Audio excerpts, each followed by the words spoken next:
Hey, good morning, Facebook. Big Papa here with you, and didn't get an opportunity to hit you up on my way to the gym, so now I'm hitting you up on my way home after a fantastic workout.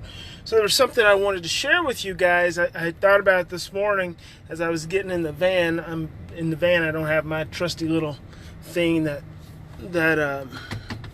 I set my phone in, so I have to hold it in my hand, and this guy in front of me is driving ridiculous.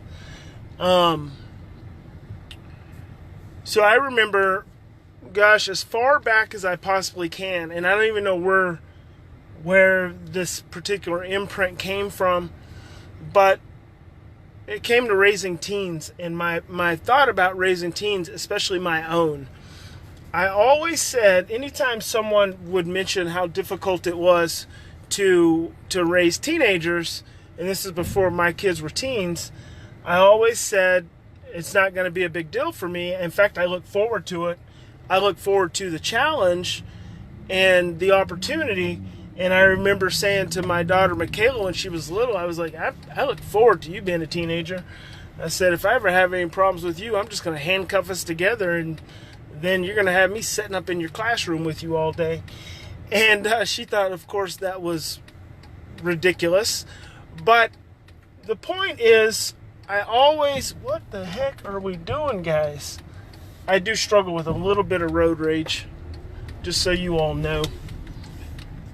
Big Papa is prone to wondering why people drive so crazy. You know, I've been driving since I was 8 years old.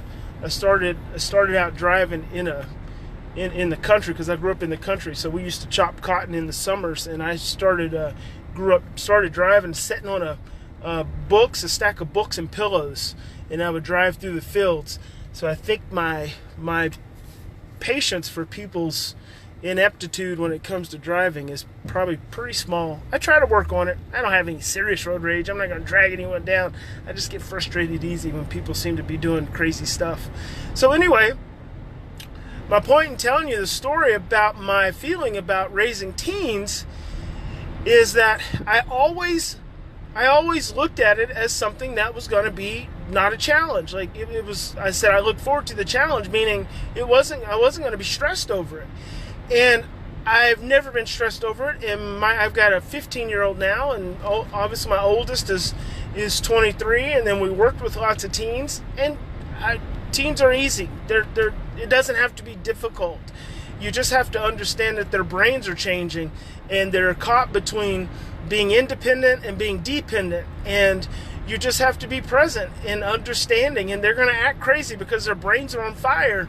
So, you know, them doing crazy stuff has got to be expected. Their brains aren't even fully developed yet, and so we can't expect them to just be mini adults. In fact, we usually expect that out of 2-year-olds. But more than that, it is the positive belief. It is the positive belief, the seeds of positive belief that I planted for years. And before I even had teens, I was planting this belief that it was going to be all good. And so I think about that, and I think about you guys in the mornings when you wake up. What's your belief about what your day is going to be like? Not just your parenting day, but your adult day. You know, what is the energy that you wake up with? Is it an energy of gratitude? Is it an energy of patience and mindfulness? Or is it an energy of overwhelm and fear? And think about the vibrations. And I'm talking about just in the day. I'm not talking about the magnitude of vibrations. You know, if you wake up stressed and afraid, and some people do wake up stressed and afraid, they sleep stressed and afraid because in their childhood they were not able to sleep peacefully. In their childhood, they did not learn that sleep was a place and a time for restoration and re-energizing and getting reinvigorated. Their bodies and their brains didn't learn that because usually there was some creeper coming into their room at night, or there was some kind of domestic violence situation. And so it was just never safe, or maybe they had some trauma that occurred around the nighttime. And so their brains and their circadian rhythms, they just don't regulate the way that you and I might. And so that's sad, But at the same time, you have to think about, if you're one of those parents, one of those adults, that just means you have put years and years and years and years and years and mornings and days and days and nights into a vortex. And what you've put into that vortex is this stress and overwhelm and this fear. And so what keeps showing up in this vortex for you is stress and overwhelm and fear, because those are the seeds that you've planted. But the good news is, you can today start planting positive seeds. Today you can start planting positive seeds for what you want to see, what you want to believe, what you want to feel, what you want reflected back. And think about that. We have mirror neurons, so what we see is actually a reflection of what we're feeling and what we're believing. So that's a big statement. I want you guys to meditate on that. But you, to this day, even if you put all that negativity in your vortex right now, you can start to choose to plant positive seeds. And I always call those love weed seeds. You can start planting love weed seeds in the garden, the vibratory garden of your reality right now. Love weed seeds. And I call them love weeds, because weed's the strongest plant on the universe, on earth. And so it'll grow in any circumstance. And love is like that. Love will grow in any circumstance. Love doesn't need rain and sunshine or wind. It doesn't need any of that. It doesn't need nutrients. It just needs to be present. It just needs you to believe. It just needs you to slow down and calm down and breathe, and bam, love starts growing right there.